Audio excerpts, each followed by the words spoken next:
ఇప్పుడు మన ముఖ్య అతిథి అయినటువంటి జనసేన లీడర్ కోర్ కమిటీలో ప్రముఖ పాత్ర వహిస్తున్నటువంటి మన నాయకుడు శ్రీ చందు సాంబశివరావు గారిని మాట్లాడుతున్నారు.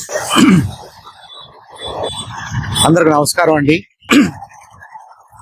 ఈ శిబిరాన్ని సక్సెస్ఫుల్ గా 10 రోజులు నిర్వహించి మరి మన పార్టీ అధ్యక్షులు శ్రీ పవన్ కళ్యాణ్ గారి ఆదేశాల మేరకు 17వ తారీఖు వరకు కూడా ఈ కార్యక్రమాలు కొనసాగాలి కాబట్టి 17వ తారీఖు వరకు కూడా ఈ శిబిరం కాకపోయినా పక్కనే ఉన్న వారి ఆఫీసులో నుంచి కార్యక్రమాన్ని చేయడానికి వాళ్ళు నిర్ణయించుకున్నారు కాబట్టి వారికి మనస్ఫూర్తిగా అభినందనలు, ధన్యవాదాలు తెలియజేసుకుంటూ మరి గోపి గారికి, మిర్యాల గోపి గారికి తోడుగా ఈ 10 రోజులు వారి సేవా సదన మిత్ర బృందం, అలాగే పెద్దలు గౌరవనీయులు శ్రీ ప్రసాద్ గారు, మిర్యాల ప్రసాద్ గారి భారతీయ సాంస్కృతిక సంగీత కళావేదిక తరఫున అనేక మంది కళాకారులు, విద్వాంసులు ఇక్కడికి విచ్చేసి ఈ శిబిరంలో కూర్చుని ఒక పండుగ వాతావరణంలో ఇది మన కోసం మనం చేసుకుంటున్నాం, పవన్ కళ్యాణ్ గారికి మద్దతు ఇవ్వటం అంటే మనకి మనం మద్దతు ఇచ్చుకోవటమే అనే ఒక సహృదయంతో మరి చిన్న పెద్ద తేడా లేకుండా అందరూ కూడా ఈ శిబిరంలో కూర్చుని ఉదయం 9 నుంచి సాయంత్రం 9 వరకు ఎంత బిజీ రూట్ లో అందరినీ ఆపి ఎక్స్ప్లెయిన్ చేస్తూ ఈ కార్యక్రమాన్ని విజయవంతం చేశారు. వారందరికీ కూడా పేరు పేరున ధన్యవాదాలు, నమస్కారాలు తెలియజేసుకుంటున్నాను. అలాగే ముఖ్యంగా ఈ కార్యక్రమంలో మరి పెద్దలు గోపి గారికి అండదండలుగా ఉండి వాళ్ళు కూడా భాగస్వాములై గోపి గారు ఎంత సీరియస్ గా తీసుకున్నారో పెద్దలు బండ్లమూడి గాంధీ గారు కానివ్వండి, కొత్తల నాసిరా గారు కానివ్వండి, రమేష్ గారు కానివ్వండి, రాము గారు కానివ్వండి, అలాగే మన డేగల వారు కానివ్వండి, అందరూ బాలస్వామి గారు, అలాగే మన సుప్రసాద్ కృష్ణ అభిమాన సంఘం శిష్టి గారు, పర్వేష్ శిష్టి గారు, అందరూ కూడా మీరందరూ కూడా చక్కగా ఇక్కడ ఆచార్య గారు అందరూ ప్రతి ఒక్కళ్ళకి పేరు పేరున నమస్కారాలు తెలియజేస్తున్నాను. నజీర్ గారికి అయితే మనం గోయింగ్ ఫార్వర్డ్ ఒక 2 విషయాలు కూడా మనం గమనంలో పెట్టుకోవాలి. రాష్ట్ర వ్యాప్తంగా చాలా నియోజకవర్గాల్లో ఇప్పుడే స్పీడ్ అందుకుంటుంది కాబట్టి ఇంకొద్దిగా మాకు 2-3 రోజులు టైం ఉంటే బాగుంటది అని చాలా మంది నాయకులు, కార్యకర్తలు హెడ్ ఆఫీస్ కి, జనసేన పార్టీ ఆఫీస్ కి విన్నపాలు పంపారు. కాబట్టి నిన్న అధ్యక్షులు వారు పవన్ కళ్యాణ్ గారు ఒక డెసిషన్ తీసుకున్నారు. 17వ తారీఖు వరకు మీరు కొనసాగించవచ్చు. ఎవరైనా ఇంట్రెస్ట్ ఉండి స్వచ్ఛందంగా వచ్చి మీ దగ్గర సభ్యత్వం తీసుకోవాలనుకుంటే వాళ్ళకి సహాయం చేయండి, వాళ్ళకి హెల్ప్ చేయండి, వాళ్ళని సభ్యులుగా చేర్చుకోండి అని చెప్పేసి ఆదేశాలు ఇచ్చారు. కాబట్టి ఈ కార్యక్రమం 17వ తారీఖు వరకు కూడా జరగాలని మన వైపు నుంచి కూడా, ఈ శిబిరం తరఫు నుంచి కూడా నేను కోరుకుంటున్నాను. శిబిరం అవసరం లేదు, ఎందుకంటే ఎండలు బాగా ఉన్నాయి, ఇక్కడ ఓపెన్ ఎయిర్ లో కూర్చోవడం కూడా మంచిది కాదు. కాబట్టి మీరు లోపల ఉండైనా సరే ఇది చేయాలని చెప్పేసి కోరుకుంటున్నాను. రాష్ట్ర వ్యాప్తంగా బాగా జరుగుతుంది. పోయిన సంవత్సరం జరిగిన మెంబర్షిప్ ని దాటి ఈసారి దాదాపుగా డబుల్ దట్ నంబర్ అచీవ్ చేసే అవకాశాలు ఉన్నాయి.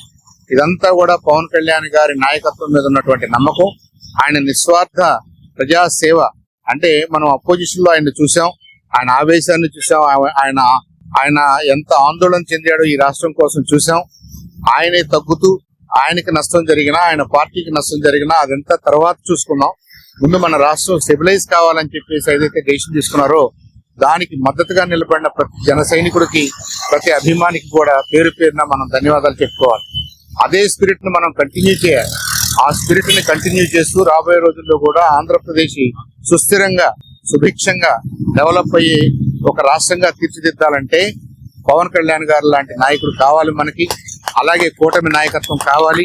చంద్రబాబు నాయుడు గారు లాంటి సీనియర్ నాయకుడు మనకి మరి ఆ గౌరవ స్థానంలో ఉంటే, ముఖ్యమంత్రిగా ఆయన పనిచేస్తే బాగుంటుందని ఏదైతే అనుకుంటున్నామో అది కొనసాగాలని కూడా అందరూ కోరుకుంటున్నారు.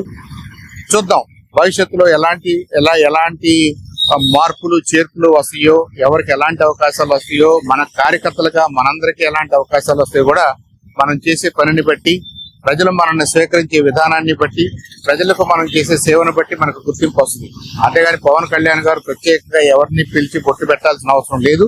మనం ప్రజల్లో నుంచి ప్రజలకు సేవ చేయడం ద్వారానే పైకి రావాలి అనే ఉద్దేశంతో ఈ కార్యకర్తలందరూ కూడా పనిచేస్తున్నారు. అందుకు కూడా మనం మరి వారందరికీ అభినందనలు తెలియజేయాలి.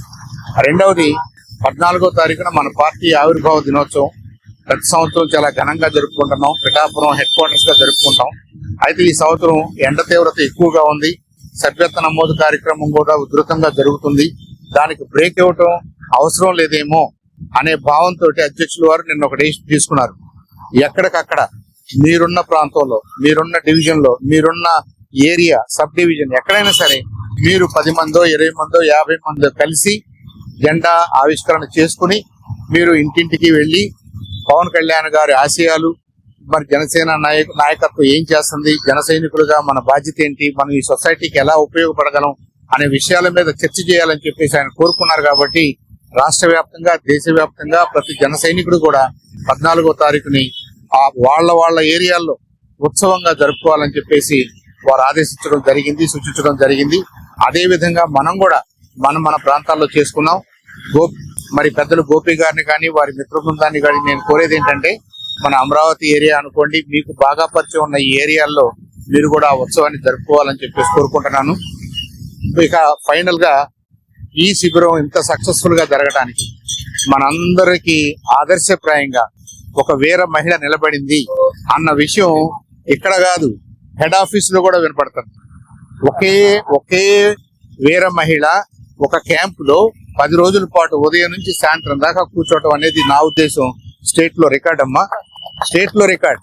చాలా మంది వీర మహిళలు చేస్తున్నారు, చాలా మంది వాళ్ళకు అనుకూలమైన టైంలో చేస్తున్నారు, ఉదయం చేస్తున్నారు, సాయంత్రం చేస్తున్నారు. కానీ ఇదేదో ఒక ఆఫీస్ లాగా, ఇదే మనకి మెయిన్ జాబ్ లాగా ఉదయం నుంచి సాయంత్రం వరకు మీరు కూర్చోవడం అనేది, ఇలాంటి ఈ హైవే పక్కన మీరు కూర్చోవడం అనేది నిజంగా అభినందనీయం.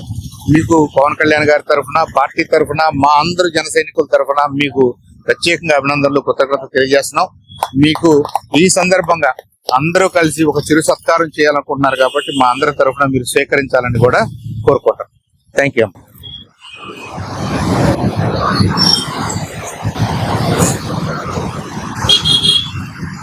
పవన్ కళ్యాణ్ గారు ఇస్తున్నట్టమ్మా. Thank you.